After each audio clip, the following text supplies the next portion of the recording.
దివంగత నేత మాజీ మంత్రి వైఎస్ వివేకానంద రెడ్డి హత్య కేసులో సునీల్ యాదవ్ పాల్గొన్నారని, దానికి సంబంధించినటువంటి అన్ని ఆధారాలు మా దగ్గర ఉన్నాయంటూ సిబిఐ నిన్న తెలంగాణ హైకోర్టుకి నివేదించింది. అసలు వైఎస్ వివేకానంద రెడ్డి హత్య జరిగిన సమయంలో సునీల్ వివేకా ఇంట్లోనే ఉన్నట్లుగా గూగుల్ టేక్అవుట్స్ ద్వారా మేము గ్రహించామంటూ కూడా సిబిఐ నిన్న తెలంగాణ హైకోర్టుకి నివేదించినటువంటి నేపథ్యంలో ఈ అంశానికి సంబంధించి ఒక వార్త ఇప్పుడు సోషల్ మీడియాలో చక్కర్లు కొడుతూ ఉంది. ఆ వార్త ఏంటనేది మనం ఒకసారి విశ్లేషణ చేసుకునేటువంటి ప్రయత్నం చేద్దాం. ఈనాడులో వచ్చిన వార్త చూసుకున్నట్లయితే, వివేక హత్యలో సునీల్ తగిన ఆధారాలు ఉన్నాయి, హత్యకు అవినాష్ అండదండలు, బెయిల్ ఇస్తే పారిపోతారు, సిబిఐ వాదన, తీర్పు వాయిదా వేసిన తెలంగాణ హైకోర్టు. సో నిన్న అసలు సిబిఐ వాదనలు వినిపిస్తూ సునీల్ యాదవ్ కనుక బెయిల్ ఇస్తే సునీల్ యాదవ్ పారిపోయే అవకాశం ఉంది అంటూ కూడా సిబిఐ నిన్న వాదనలు వినిపించినటువంటి నేపథ్యంలో తీర్పు తెలంగాణ హైకోర్టు వాయిదా వేసింది. ఒకసారి కనుక ఈ వార్త మనం ఎనాలిసిస్ చేసుకుంటే, మాజీ మంత్రి వివేక హత్య కేసులో సునీల్ యాదవ్ పాల్గొన్నట్లు అన్ని ఆధారాలు ఉన్నాయని సిబిఐ సోమవారం తెలంగాణ హైకోర్టుకు నివేదించింది. హత్య జరిగిన సమయంలో సునీల్ వివేకా ఇంట్లో ఉన్నట్లుగా గూగుల్ టేక్అవుట్ ద్వారా తేలిందని పేర్కొంది. సో మనం మాట్లాడుకున్నట్లుగా అసలు వైఎస్ వివేకానంద రెడ్డి హత్య కేసులో ఖచ్చితంగా సునీల్ యాదవ్ ప్రమేయం ఉంది. ఆయన ఆ హత్యలో పాల్గొన్నారు. వివేకానంద రెడ్డి హత్య జరిగిన రోజున సునీల్ యాదవ్ వివేకా గారి ఇంట్లో ఉన్నట్లుగా గూగుల్ టేక్అవుట్ కూడా తెలియజేస్తుంది అంటూ సిబిఐ నిన్న తెలంగాణ హైకోర్టుకి నివేదించింది. ఈ నేపథ్యంలోనే వివేకా ఇంట్లో ఉన్నట్లు గూగుల్ టేక్అవుట్ ద్వారా తేలిందని పేర్కొంది. వివేక హత్య కేసులో రెండో నిందితుడైనటువంటి సునీల్ యాదవ్ దాఖలు చేసిన బెయిల్ పిటిషన్పై సోమవారం జస్టిస్ కె లక్ష్మణ్ విచారణ చేపట్టారు. అంటే వైఎస్ వివేకానంద రెడ్డి హత్య కేసులో ఏటుగా ఉన్నటువంటి సునీల్ యాదవ్ తనకు బెయిల్ మంజూరు చేయాల్సిందిగా ఆయన తెలంగాణ హైకోర్టులో ఒక పిటిషన్ దాఖలు చేయగా తెలంగాణ హైకోర్టు ఈ కేసు మీద విచారణ చేపట్టింది. నిన్న జస్టిస్ కె లక్ష్మణ్ గారు ఈ కేసుకు సంబంధించి విచారణ చేపట్టారు. అయితే సిబిఐ తరపు న్యాయవాది అనిల్ తర్వార్ వాదనలు వినిపిస్తూ పిటిషనర్ తరపు న్యాయవాది గూగుల్ టేక్అవుట్పై అనుమానాలు వ్యక్తం చేస్తున్నారని, హత్య సంఘటనలో సునీల్ యాదవ్ పాల్గొన్నారు అనడానికి అదొక్కటే ఆధారం కాదన్నారు. సో కేవలం సునీల్ యాదవ్ గారు వైఎస్ వివేకానంద రెడ్డి హత్య కేసులో పాల్గొన్నారు అని చెప్పడానికి మా దగ్గర గూగుల్ టేక్అవుట్ ఒకటే కాదు, అన్ని రకాల సాక్ష్యాలు ఆధారాలు మా దగ్గర ఉన్నాయి అన్నట్లుగా నిన్న సిబిఐ తరపు న్యాయవాది అనిల్ తర్వార్ ఆయన వాదనలు వినిపించారు. నెక్స్ట్, వివేకా ఇంటి వద్ద వాచ్మెన్ రంగన్న అప్రూవర్ దస్తగిరిలు ఇచ్చిన వాంగ్మూలం ప్రకారంగా సునీల్ యాదవ్ పాత్ర ఉంది. సో వివేకానంద రెడ్డి వాచ్మెన్ అయినటువంటి రంగన్న, అలాగే అప్రూవర్గా మారినటువంటి దస్తగిరి, వీరి వాంగ్మూలం మేరకే మేము సునీల్ యాదవ్ గారి పాత్ర ఈ వైఎస్ వివేకానంద రెడ్డి హత్య కేసులో ఉందని భావిస్తున్నాం అన్నట్లుగా నిన్న సిబిఐ తరపు న్యాయవాది ఆయన వాదనలు వినిపించారు. వివేక హత్య అనంతరం పారిపోతుండగా గంగిరెడ్డి, దస్తగిరి, సునీల్ యాదవ్లను గుర్తించినట్లు రంగన్న వాంగ్మూలం ఇచ్చారు. అంటే వివేకానంద రెడ్డి ఇంటికి సంబంధించినటువంటి వాచ్మెన్ రంగన్న వివేకానంద రెడ్డి హత్య జరిగిన తర్వాత కొంతమంది పారిపోవడం నేను చూశాను, వారిలో గంగిరెడ్డి, దస్తగిరి, సునీల్ యాదవ్లను గుర్తించినట్లుగా రంగన్న వాంగ్మూలం ఇచ్చారు.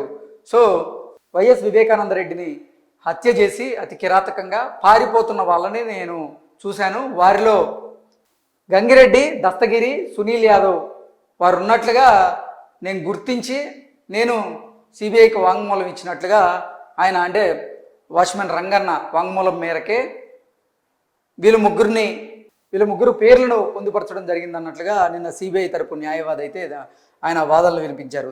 దీనికి తోడు సీసీటీవీ ఫుటేజీ, హత్యకు ముందు హత్య తరువాత నిందితుల మధ్య ఫోన్ సంభాషణలకు కాల్ డేటా రికార్డు ఉన్నాయి. సో కేవలం ఇదొకటే, ఆయన ప్రత్యక్షంగా, అంటే రంగన్న ప్రత్యక్షంగా వాళ్ళ ముగ్గురిని చూడడమే కాదు, అసలు వైఎస్ వివేకానంద రెడ్డి హత్యకు ముందు హత్య తరువాత కూడా వీరికి సంబంధించినటువంటి కాల్ డేటాలు మా దగ్గర ఉన్నాయి, అవి కూడా ఒక ఆధారమే అన్నట్లుగా నిన్న సిబిఐ తరపు న్యాయవాది ఆయన వాదనలు వినిపించడం జరిగింది.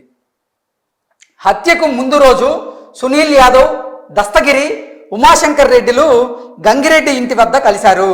సో హత్య జరగడానికంటే ముందు రోజు సునీల్ యాదవ్, దస్తగిరి, ఉమాశంకర్ రెడ్డిలు గంగిరెడ్డి ఇంటి దగ్గర కలిశారు. వివేక హత్య నిమిత్తం గొడ్డలి కొనాలంటూ దస్తగిరికి సునీల్ యాదవ్ చెప్పారు. సో వివేకానంద రెడ్డి హత్య గురించి ఒక గొడ్డల్ని కొనుగోలు చేయాలని దస్తగిరికి సునీల్ యాదవే చెప్పారని, పులివెందులలో కొంటే తెలిసిపోతుందని కదిరికి వెళ్ళి తీసుకురమ్మని పురమాయించారు.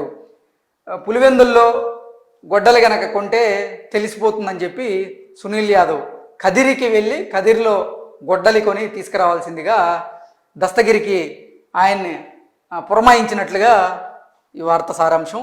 ఇదే విషయాన్ని దస్తగిరి వెల్లడించారు. గొడ్డలి విక్రయించిన వ్యక్తిని సిబిఐ విచారించగా దస్తగిరి చెప్పిన సమాచారానికి అనుగుణంగానే ఉంది. సో అసలు సునీల్ యాదవే నన్ను గొడ్డలి కొని తీసుకురమ్మన్నారు, ఆయనే నన్ను పురమాయించారు అంటూ గతంలో దస్తగిరి చెప్పినటువంటి నేపథ్యంలో దస్తగిరి చెప్పిన దానికి అనుగుణంగానే ఈ సిబిఐ అధికారులు కొంతమంది గొడ్డలి అమ్మిన వ్యక్తిని వాళ్ళు విచారించగా ఆయన కూడా దస్తగిరి ఏదైతే సమాచారం ఇచ్చారో దానికి అనుగుణంగానే ఆ గొడ్డలి అమ్మిన వ్యక్తి ఇచ్చిన సమాచారం కూడా ఉంది అన్నట్లుగా దీని సారాంశం. వివేక హత్యకు కుట్ర, దాన్ని అమలు చేయడం, సాక్ష్యాల ధ్వంసంలో సునీల్ యాదవ్ పాత్ర ఉంది. వైఎస్ వివేకానంద రెడ్డి హత్యలో, అలాగే దాన్ని అమలు చేయడంలో, సాక్ష్యాలు ధ్వంసం చేయడంలో సునీల్ యాదవ్ పాత్ర ఉంది. హత్య అనంతరం సాక్ష్యాల ధ్వంసం గురించి ఆందోళన అవసరం లేదని, అవన్నీ శివశంకర్ రెడ్డి, అవినాష్ రెడ్డి చూసుకుంటారని గంగిరెడ్డి చెప్పారు. అంటే సాక్ష్యాలను ధ్వంసం చేయాలని వీరు ముందుగానే ప్రణాళిక రూపొందించారన్నమాట. వివేక హత్యకు గంగిరెడ్డి నుంచి సునీల్ యాదవ్ కోటి తీసుకున్నారు. అంటే వివేకానంద రెడ్డి హత్య చేసేందుకు సునీల్ యాదవ్ గంగిరెడ్డి నుంచి అక్షరాల ₹1 తీసుకున్నట్లుగా తెలుస్తూ ఉంది. అందులో దస్తగిరికి 75 లక్షలు ఇచ్చి 25 లక్షలు తర్వాత ఇస్తానని చెప్పారు. దస్తగిరికి ఇచ్చిన సొమ్మును మున్నా వద్ద దాచి ఉంచగా 46 లక్షలు రికవరీ చేశారు. పరిస్థితుల ప్రకారం ఉన్న ఆధారాలను పరిశీలించిన సునీల్ యాదవ్ పాత్ర ఉన్నట్టు తేలుతోంది. అన్నీ చూసినప్పటికీ ప్రతి దాంట్లో కూడా సునీల్ యాదవ్ పాత్ర ఉన్నట్లుగా స్పష్టంగా తెలుస్తూ ఉంది. సో అతనికి మాత్రం బెయిల్ మంజూరు చేయకండి, అతనికి బెయిల్ మంజూరు చేస్తే అతను సాక్షులను కూడా తారుమారు చేసే అవకాశం ఉంది, లేదంటే ఆయన పారిపోయే అవకాశం ఉంది అంటూ కూడా సిబిఐ తరపు న్యాయవాది నిన్న తెలంగాణ హైకోర్టుకు అయితే నివేదన సమర్పించారు. వివేకాను దారుణంగా హత్య చేసి తరువాత డ్రైవర్ దీనికి కారణమంటూ ఆయనతో బలవంతంగా లేఖ రాయించారు. హత్యపై వివేక కుమార్తె, భార్య రాకముందే మృతదేహాన్ని ఆసుపత్రికి తరలించారు. నిందితులు బలవంతులు. ఈ కేసులో నిందితులు ఎవరైతే ఉన్నారో వాళ్ళు బలవంతులు, సాక్షులను ప్రభావితం చేయగలరు. సిఐ శంకరయ్య, గంగాధర్ రెడ్డిలు ముందే స్టేట్మెంట్ ఇచ్చి తరువాత మ్యాజిస్ట్రేట్ ముందు వాంగ్మూలం ఇవ్వడానికి నిరాకరించారు. సునీల్ యాదవ్ను గోవాలో అరెస్ట్ చేశారు.